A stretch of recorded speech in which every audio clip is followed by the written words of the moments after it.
Hello, good morning. तो आज है विश्वकर्मा पूजा और विश्वकर्मा पूजा के लिए सबसे पहला काम तो होता है घर की साफ़ सफाई। और सबसे खास जो भी चीज़ें आयरन की है, जो भी चीज़ें इलेक्ट्रॉनिक है, उसकी तो सफाई बिल्कुल मस्ट है हमारे घर में। तो क्योंकि अभी पंडित जी आएंगे, पूजा होगा, तो आज सुबह सुबह मैं 5:30 में उठ गई थी और अभी टाइम हो रहा है 6:30। अभी सबसे पहला काम मैं कर रही हूँ कि अपने पंखे की सफाई कर रही हूँ, क्योंकि वो ऊपर है ना, तो उससे जो डस्ट गिरेगा तो फिर नीचे अगर मैं पहले सफाई कर लूँगी, ऊपर से डस्ट गिरेगा तो फिर से नीचे वैसा ही मैसी का मैसी हो जाएगा।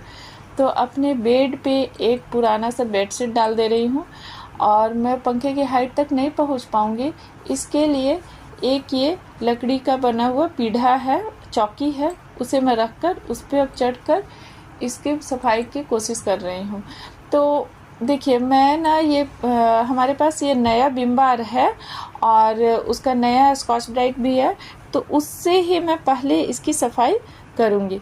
क्योंकि अभी तो मार्केट में बहुत सारी चीज़ें आ गई हैं, बहुत सारे स्प्रे, बहुत सारे क्लिनिक हैक, बहुत सारी चीज़ें हैं। बट क्या है ना कि सभी के घर में एनी टाइम वो अवेलेबल नहीं होता है। खैर, हमारे पास था, अभी ख़त्म हो गया है और मैं फिर से उसे ऑर्डर की हूँ। जब वो आएगा तो मैं आपको शेयर करूँगी। बट फ़ैन तो नॉर्मल है, वो सभी के घर में होता है, पर ज़रूरी नहीं है कि सभी के घर में वो स्प्रे हो जिससे हम उसकी क्लीनिंग अच्छे से कर पाएँ। लेकिन विम बार तो सभी के घर में अवेलेबल हो सकता है ना। तो इसलिए आप देखिए, इससे क्या करेंगे, अगर आपके पास लिक्विड विम बार है तो उसका भी यूज़ कर सकते हैं। हमारे पास एक केक वाला है तो मैं उसका यूज़ कर रही हूँ। तो पहले हम स्कॉच ब्राइट से फैन को हल्का सा पानी से पहले भिगाएंगे और उसके बाद ये स्कॉच ब्राइट से अच्छे से रगड़ कर, थोड़ा सा उसमें टाइम देना होगा, 2 मिनट 5 मिनट, और उसको अच्छे से रगड़ कर और उसके बाद फिर इसे एक गीले तौलिए से पोंछ कर और उसके बाद फिर सूखे तौलिए से पोंछ देंगे। सूखे तौलिए से इसलिए पोंछेंगे क्योंकि पहला तो वो इलेक्ट्रॉनिक है तो गीला गीला छोड़ना नहीं है, और दूसरा कि अगर वो गीला रहा, अच्छे से नहीं सूखा, और फिर हम फैन ऑन कर देंगे कि हमारा नीचे का भी फर्श सूख जाए, जब मैं पोछा मारूंगी तो फिर वो नीचे का सारा गंदा उड़कर ऊपर जाएगा और उसमें चिपक जाएगा, तो बहुत जल्दी गंदा हो जाएगा।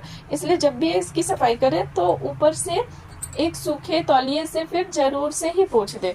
तो इसी तरीके से मैं अपने एसी की भी सफाई कर रही हूँ। उसके लिए भी जहाँ पे गंदा बहुत ज़्यादा जम गया है, बैठ गया है, जो नहीं छूट रहा है अपना कॉलिन से, उसके लिए थोड़ा सा स्कॉच ब्राइट से हल्का हल्का कहीं कहीं पे रगड़ना। बट जब एसी में आप रगड़िए तो ये बिल्कुल ध्यान रखिएगा कि उससे स्क्रैच ना हो, इस चीज़ का ध्यान रखिएगा। बट फैन के लिए ऐसा कुछ नहीं है, वो स्क्रैच नहीं हो पाता है, तो इसकी सफाई आप कर सकते हैं। फिलहाल के लिए इतना ही।